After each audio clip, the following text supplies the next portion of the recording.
Yo, what's up?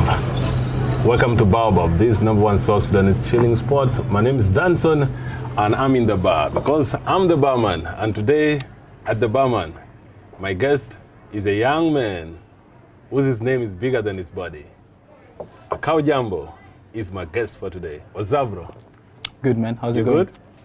I'm very, very good. How's it? Man, it looks weird talking to you about the journey of your career, like all your journey and all the other stuff, because I know a very little of it, and people watching need to know a lot about you. Yeah. And that's why we have this show. Yes, Bring yes. you to the bar, give you whatever you're drinking, and talk to you and let people know. Yeah. Yeah. So you changed your name from AK Dance to Akau Jambo. That is your original My name, Akau real Jambo. name. Yes. Why? Actually, what's very weird, first of all, is speaking to you in English. We don't usually speak in English. But so a lot of people think that the decision to change my name is something that I just woke up with.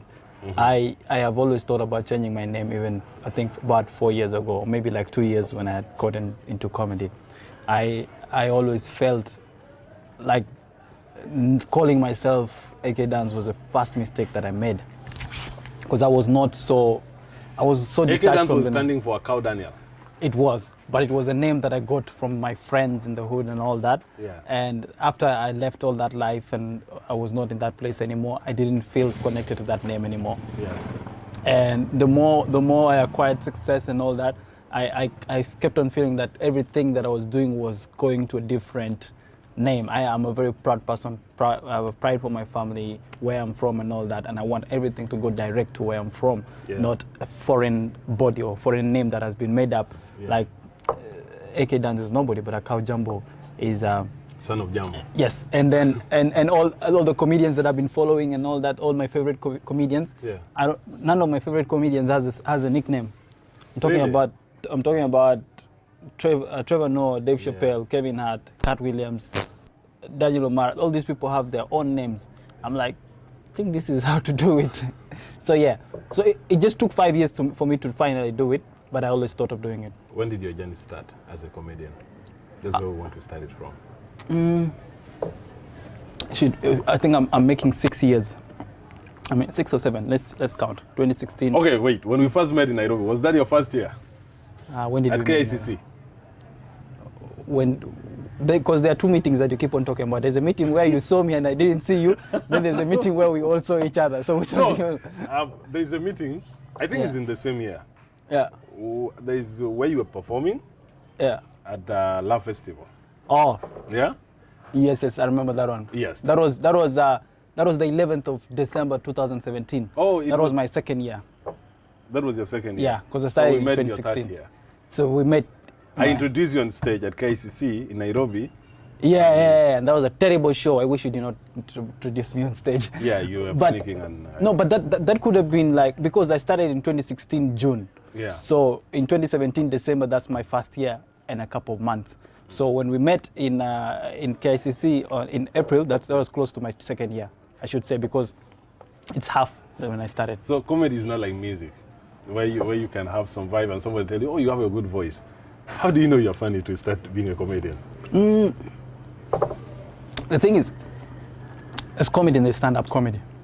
Yeah, there's stand-up comedy. There's stand-up comedy, then there's comedy. Yeah. There's the ability to be just funny.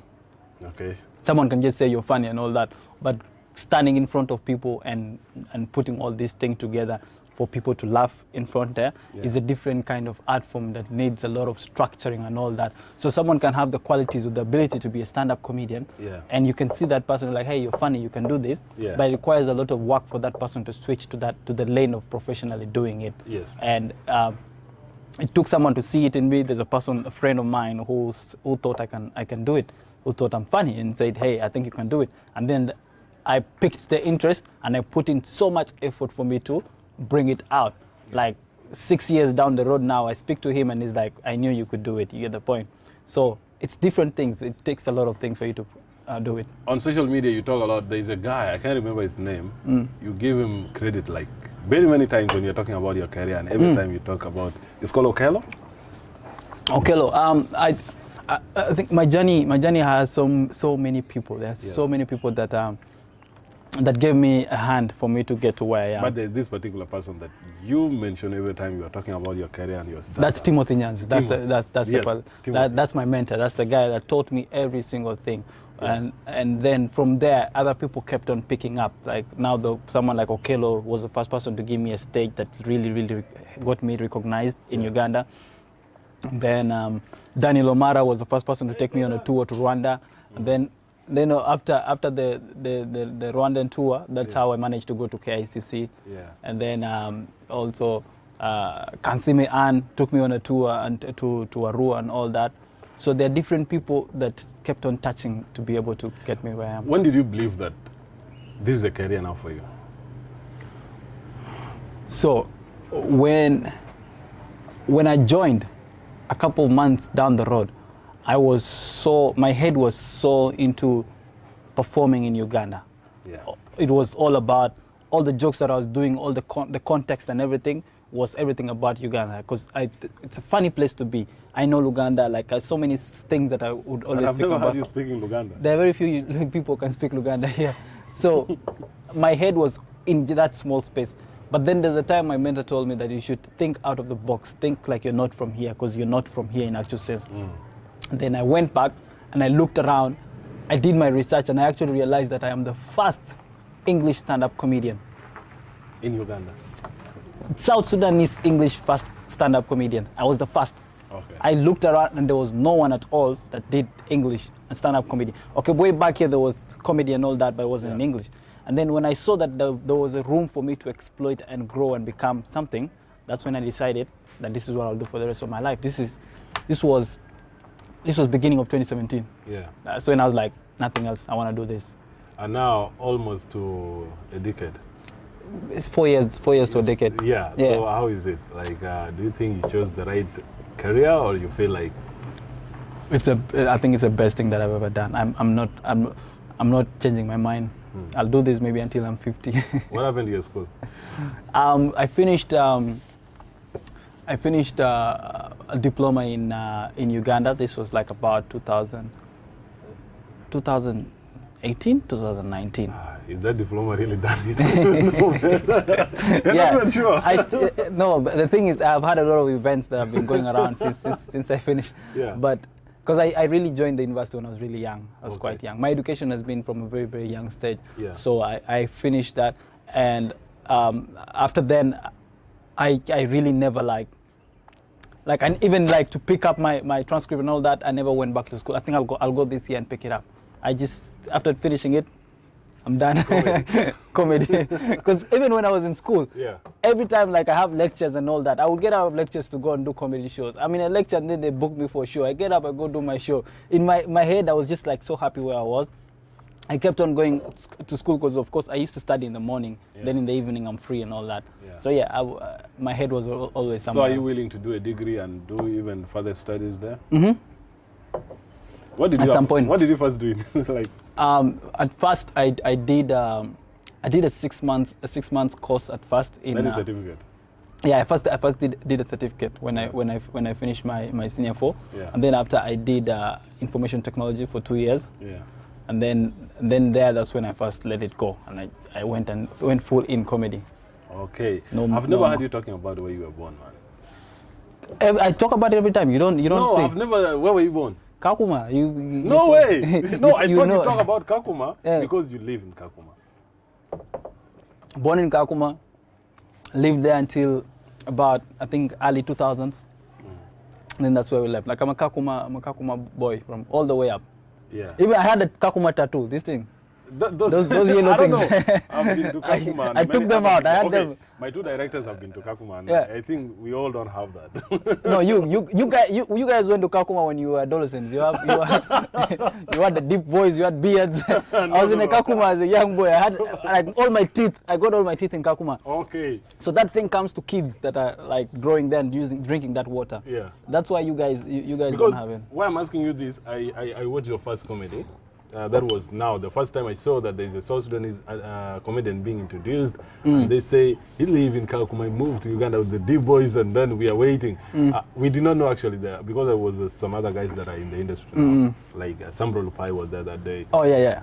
So when they introduced you, say AK dance, then you, tiny guy. Yeah? Actually, you know what happened? Yeah. When I reached out to Eric Kitui, he's on. I think that's the way the name is spelled. He's the one that put me on that show. When I reached out to him, he told me that we don't have a budget to fly anyone in right now, but there's a slot for you to perform if you can come. Yeah. And I remember I was actually in Kampala, and I had 200,000 Ugandan shillings, that's $50. That's $50. $50, and I didn't have a visa. I didn't have anything else. So what I decided, this can put me in trouble. I walked to Port Bell. Port Bell is like where the connection point from the Lake Victoria, where it's a port. Yeah. You can get a travel document for Ugandan there. So I walked there bold without a national ID, and I tell them I'm a Ugandan and I want a travel document. You speak Luganda? I speak Luganda. Yeah. Oh, it was crazy. And then at some point I managed to get the travel document. Yeah. So I come with my travel document with my 200,000 Uganda shillings, $50 for a bus to go and a bus to come back, and I was staying at my friend's place. That's it. I went just like that. So the introduction for the show, I wasn't consulted. They just made shit up. Like I didn't know even. Did you like it? Me, all I wanted was stage time. Like I'm just okay. I just want to perform. I don't care what you introduce me as. So because they said Eldoret, they said something like move from Eldoret. I've never stayed in Eldoret. Kakuma to Eldoret. Exactly. To Kampala. What they got was the average life of a South Sudanese in Kenya. Yeah, sure. And they gave it to me. But me, I was nothing but. You are looking like those people. Yeah, and I arrived on the day of the show. I arrived in the morning, and I did not know there was everything that was set up. I You arrived did in not the even know morning. you have like, there's a voiceover for you. I knew nothing at all. When I arrived, I went there, and then I met Eric. And then Eric, the minute I arrived, those of Salvador also got there. And then Cotilda. So we met Cotilda, say hi to each other. We see Churchill. Say we didn't. Me and Churchill didn't even speak because He there don't was know no. He didn't know me. Someone they just pulled me to put me on that show. Yeah. And there was like a full thing set up for me, and I was even surprised that my name was on the list. Yeah. The list that my name was, and I was like, oh cool, now I'm sure I'm gonna perform. Yeah. So I don't even know where they made that shit up from. But all I wanted was to be on that stage. Now, I think that is a show that is in your mind for a very long time, being your first biggest in Nairobi. And there was Basket Mouse that night. Yeah. There was Eric Omondi. There was Cotilda and No, Salvador. Eric was not there. Eric Omondi was not No, there. it was Chipkizi, Cotilda, Chipkizi, yes. Arthur Nkosi. Yeah. Your career is, I can say you are an hustler. Yeah? Yeah. I would call you that because you push yourself a lot. There are things Yeah. that you do Yeah. to make sure your career is going to how you want it to be. Yeah. What is pushing you that you... I don't even know any of your managers. You don't even have a manager, let's just say. So, Yeah. you perform in South Africa. You perform in, I don't know, the other countries.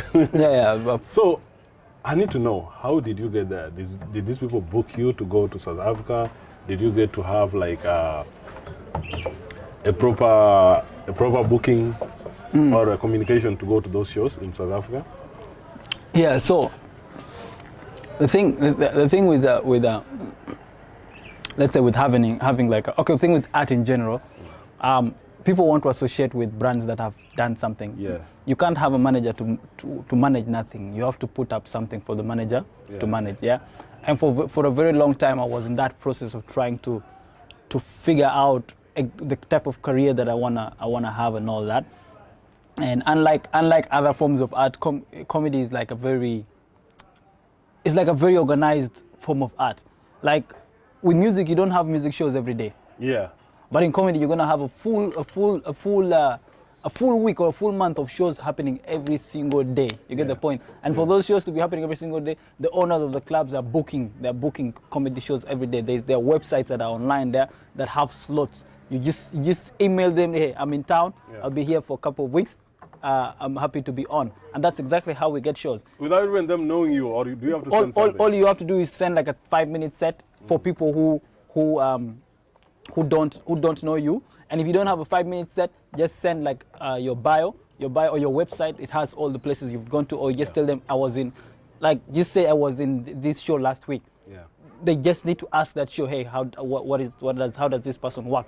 Then they'll put you on eventually. It's a very, very connecting. How did you know about platform. that? That's my interest, because the other people, even musicians, I know there are music festivals that you do Yeah. the same thing. Yeah. But none is doing that. I knew about it through my friend Long John, Zimbabwean comedian. Yeah.